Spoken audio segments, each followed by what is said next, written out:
Hello everyone and welcome to my channel. This is Professor Asif Qureshi and you are watching Dr. Asif Lectures. आज हम discuss करने जा रहे हैं एक बहुत ही high yield topic which is about the chest x-ray और हम बात करेंगे systematic approach to chest x-ray. देखें, चेस्ट एक्सरे एक ऐसी चीज़ है जो आपके क्लिनिकल कैरियर में कई दफ़ा आपके हाथ में होगा, चाहे आप अंडर ग्रेजुएट स्टूडेंट हैं या पोस्ट ग्रेजुएट स्टूडेंट या रेजिडेंट या कंसल्टेंट, आपको चेस्ट एक्सरे इंटरप्रेट करना आना चाहिए, otherwise you'll be in a very very difficult position. So आज की वीडियो बहुत हाई यील्ड होने वाली है और बहुत ही इंपॉर्टेंट होने वाली है और मेरी आप सबको सजेशन ये है कि एंड तक इस वीडियो को देखिए ताकि आपसे कोई भी स्टेप छूट ना जाए, क्योंकि मैं डिस्कस करूंगा सिस्टमिक अप्रोच, यानी सिस्टमैटिकली आपने चेस्ट एक्सरे को कैसे अप्रोच करना है स्टेप वाइज। ठीक है, तो इसको मैंने स्टेप वाइज डिवाइड किया हुआ है। सबसे पहला स्टेप है स्टेप नंबर 1 और यहाँ देखिए मैंने क्या लिखा है, hold the x-ray right, hold it right.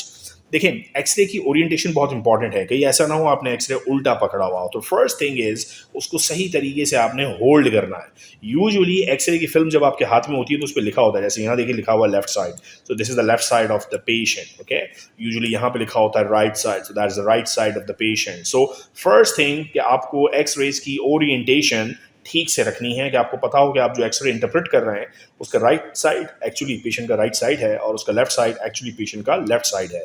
Film को ठीक से पकड़ना है और ये यूं होता है कि जैसे पेशेंट आपकी तरफ मुंह करके खड़ा हुआ है। सो फॉर एग्जांपल पेशेंट आपको फेस कर रहा है तो ये जाहिर है उसका राइट साइड होगा और ये उसका लेफ्ट साइड होगा, right. So that's the first thing.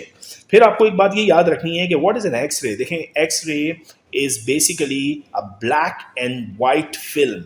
इसमें यही दो कलर्स हैं। देखें, इस पूरी फिल्म में there is a black colour and there is a white colour. ये सारा एरिया आपको ब्लैक दिख रहा है, ये सारा एरिया आपको व्हाइट दिख रहा है। So it's a black and white interpretation film. अब जो व्हाइट एरियाज हैं दे आर ओपेक।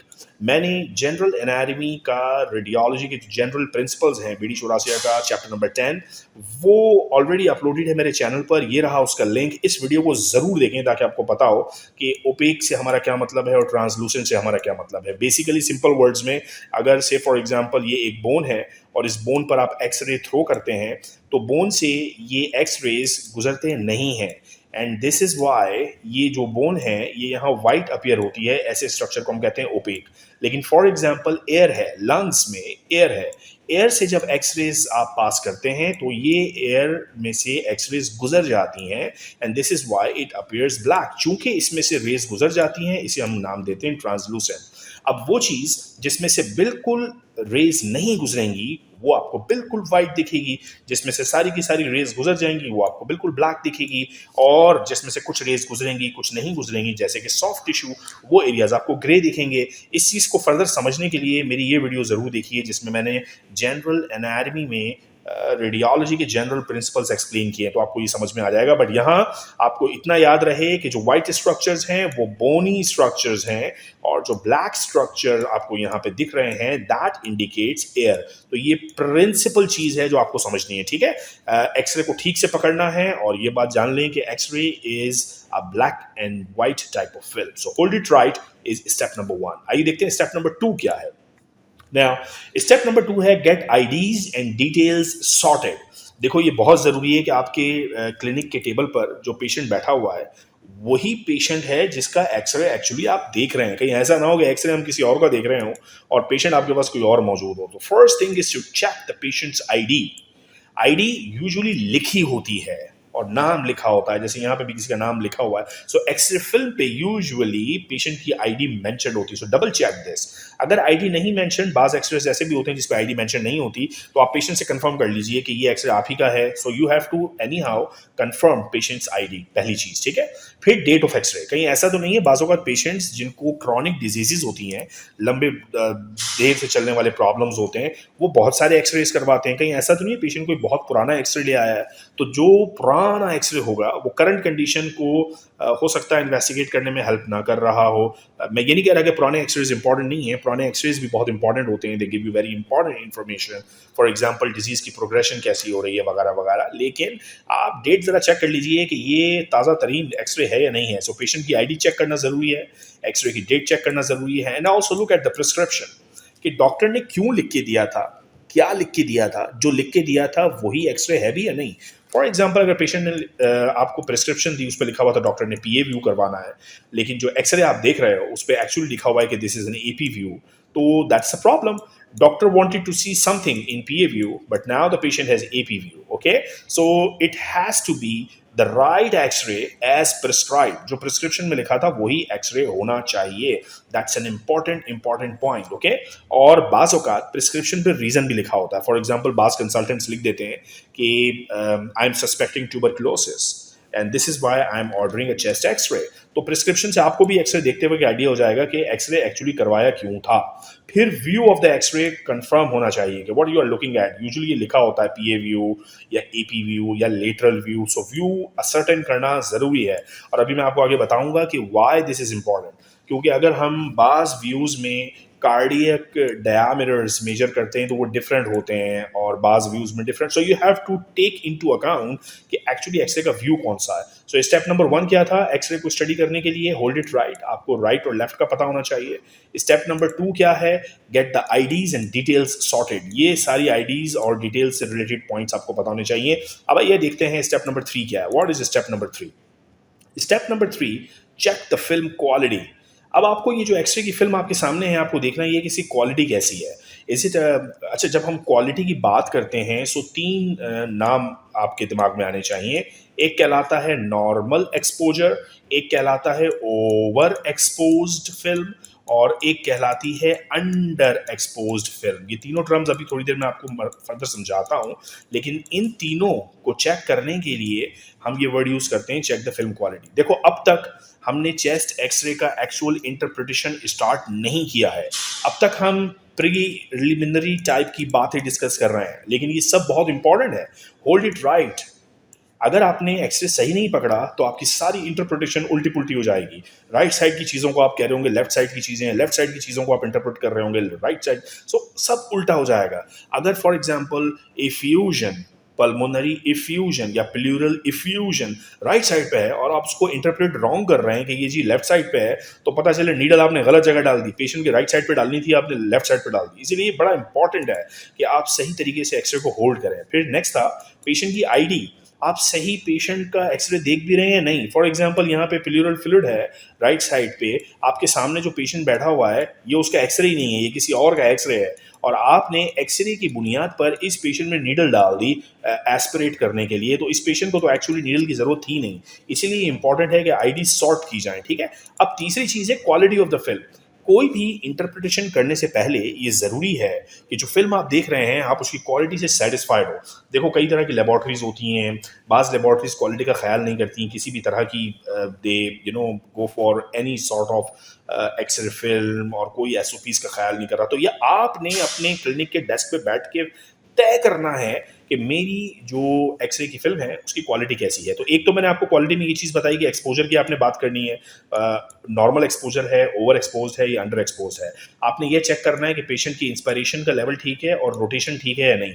इन तीनों को मैं 1 बाय 1 एक्सप्लेन करता हूँ. देखो जब आप एक्सरे करवाते हो तो पेशेंट को ज़ाहिर कहते हो कि सीधे खड़े रहो. पेशेंट सीधा खड़ा रहेगा आपके सामने और आप उस पर से एक्सरे बीम्स पास करेंगे.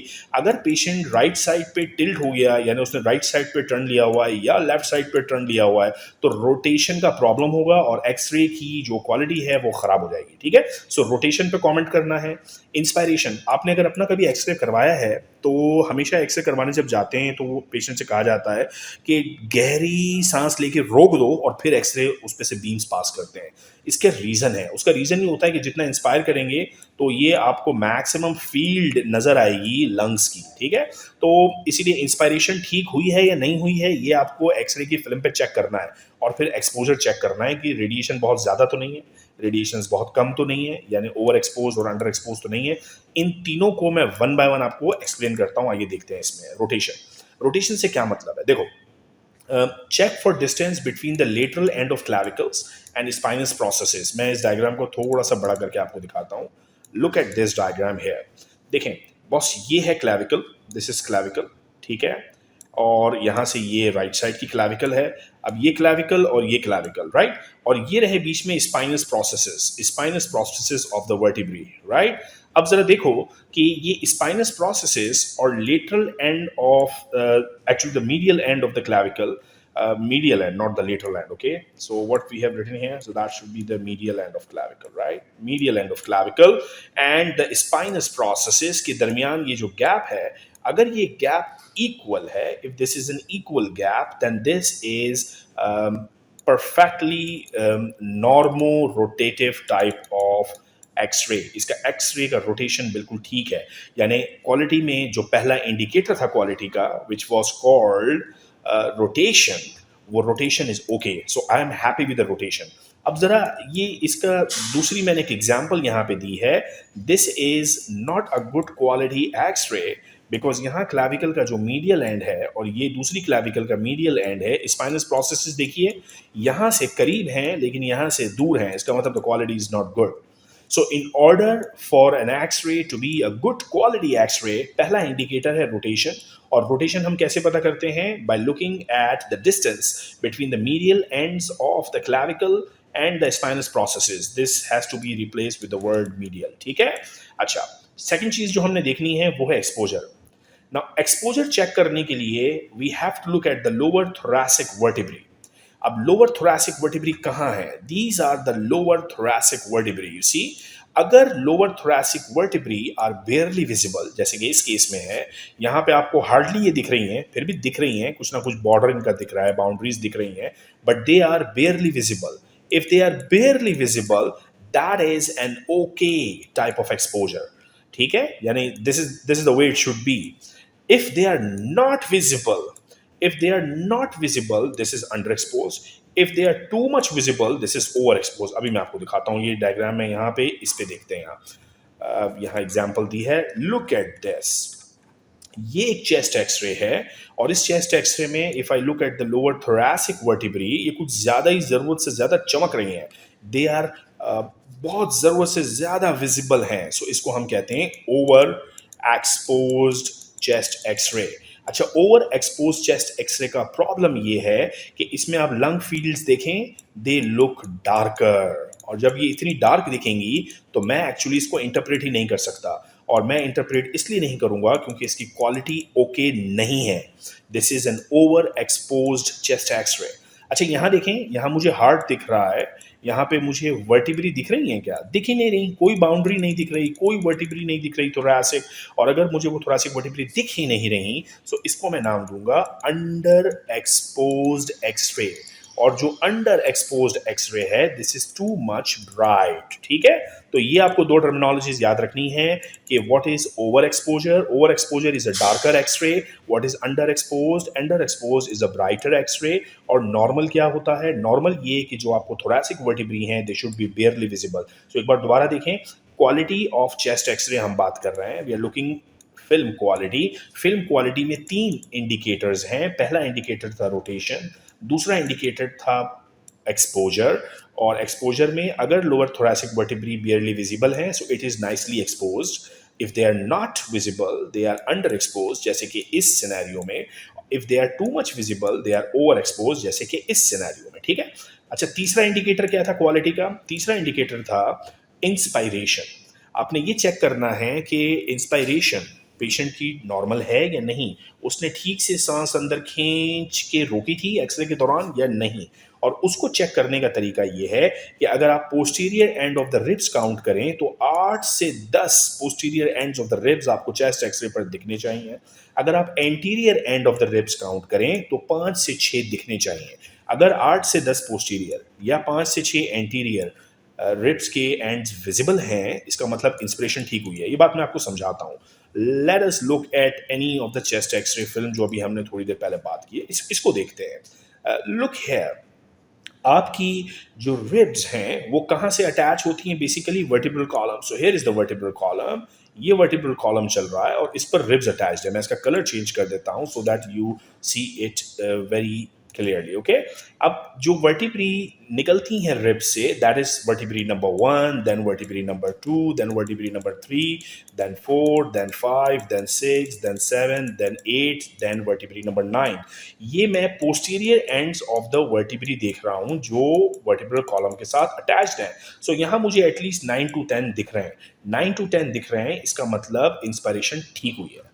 अगर मैं एंटीरियर एंड्स देखूंगा तो एंटीरियर एंड वो एंड होता है जो ऐसे ऑब्लिक आ रहा होता है, 1 2 3 4 5 6 एंड 7। तो यहाँ मुझे 7 anterior ends of the ribs भी दिख रहे हैं। इसका मतलब ये है कि ये मेरे क्राइटेरिया को फुलफिल करता है। क्राइटेरिया क्या था? क्राइटेरिया ये था कि 8 से 10 पोस्टीरियर एंड्स, 5 से 6 एंटीरियर एंड्स, और ये मेरे क्राइटेरिया को फुलफिल करता है। तो इसका मतलब इस मेरे चेस्ट एक्सरे में जब मैं इसको स्टडी करूंगा, दिस चेस्ट एक्सरे, तो इसकी क्वालिटी गुड है, इट्स गुड क्वालिटी।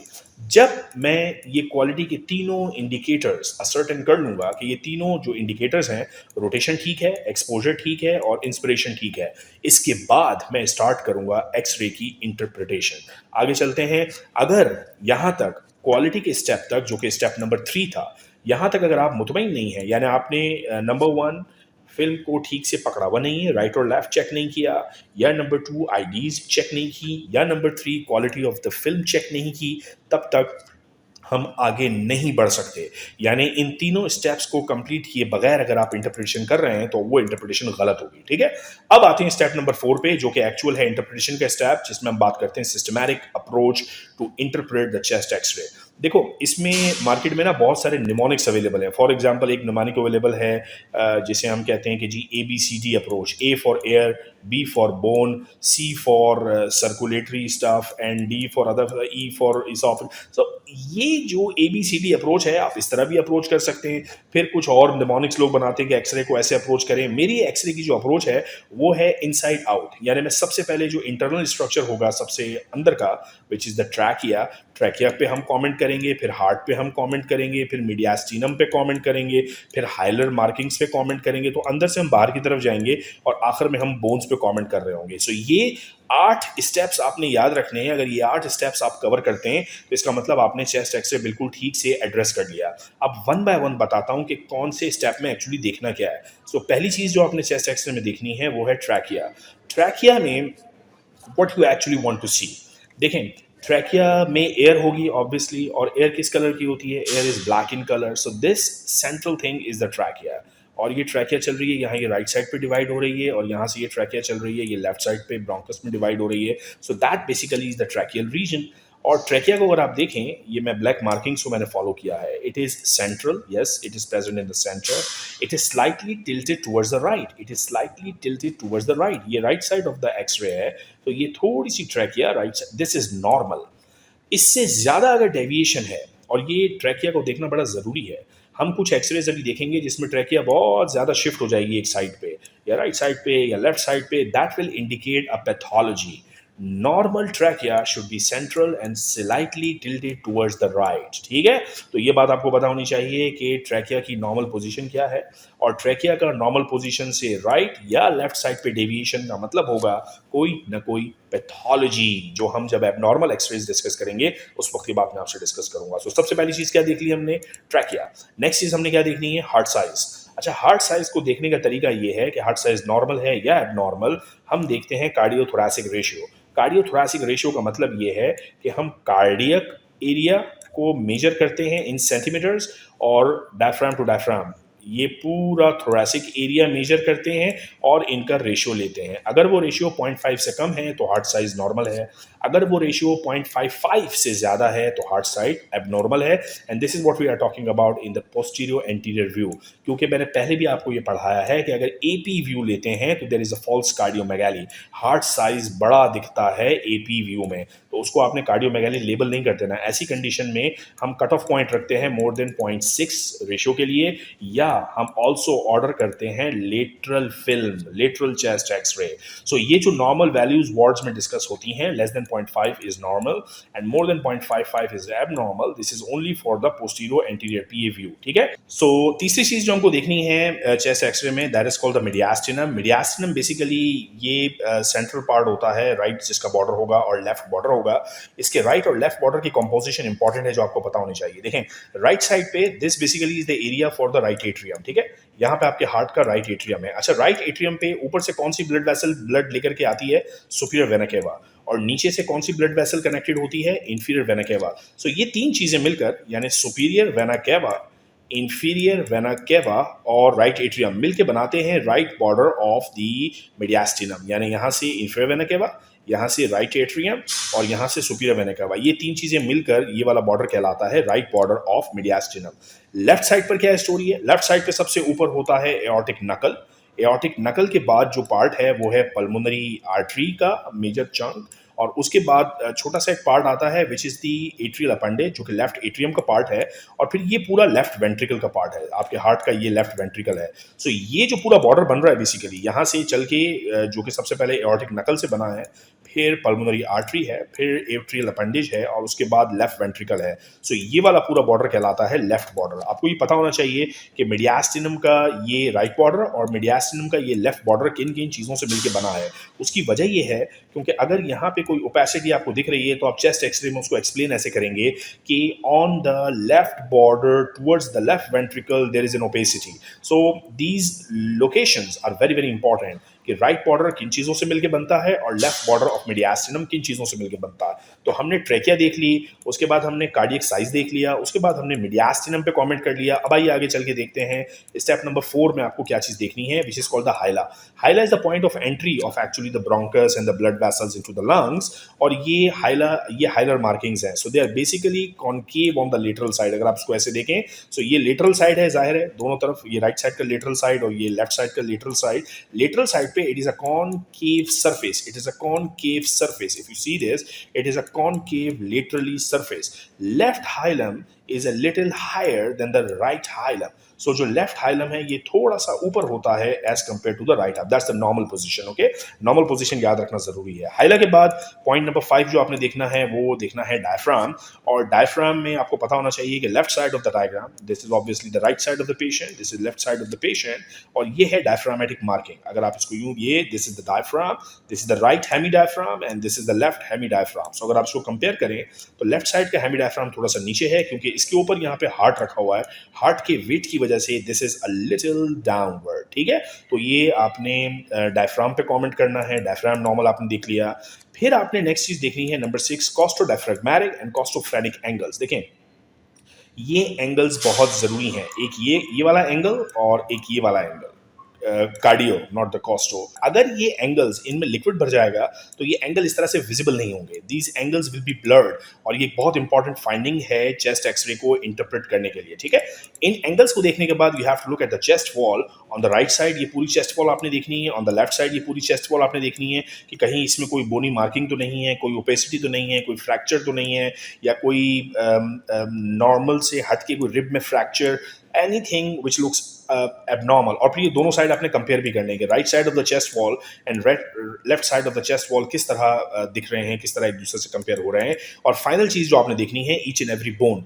देखिए चेस्ट एक्सरे में जो जो बोन्स विजिबल हैं वो है क्लैविकल, दोनों साइड्स की क्लैविकल विजिबल हैं, रिब्स विजिबल हैं, वर्टिब्रल कॉलम की बोन्स विजिबल हैं। So you have to look also into the bones और कमेंट करना है कि इन बोन्स में कोई फ्रैक्चर या कोई डिफॉर्मिटी तो हमें एज सच नजर नहीं आ रही। So this is basically how you approach a chest x ray.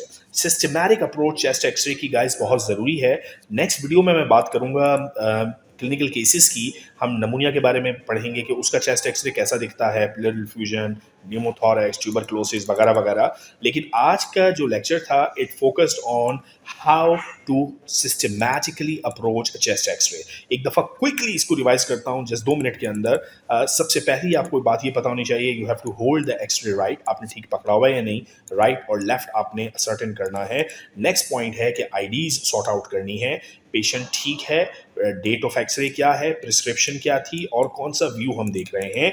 तीसरी चीज़ आपने चेक करनी है फिल्म की क्वालिटी, और फिल्म की क्वालिटी का पहला इंडिकेटर है रोटेशन, दूसरा इंस्पिरेशन, तीसरा एक्सपोजर। तफसील में हमने इनके बारे में बात कर ली कि कैसे एक एक क्वालिटी, अगर आप क्वालिटी से मुतमईन हैं, आप सही पेशेंट देख रहे हैं, तो उसके बाद आप आएंगे, सबसे पहले चेक करेंगे ट्रैकिया, फिर हार्ट साइज, ट्रैकिया चेक करने के बाद हार्ट साइज, फिर मीडियास्टिनम के डिफरेंट बॉर्डर्स मैंने आपको बता दिए, हाइला के बारे में बात की, diaphragm, costophrenic and cardiophrenic angles. Cardiophrenic angle ये वाला होगा, कॉस्टोफ्रेनिक एंगल ये वाला होगा। दोनों एंगल्स की बात करनी है, चेस्ट वॉल पे कमेंट करना है और बोन्स पे कमेंट करना है। So this is all basically about how to systematically approach chest x ray.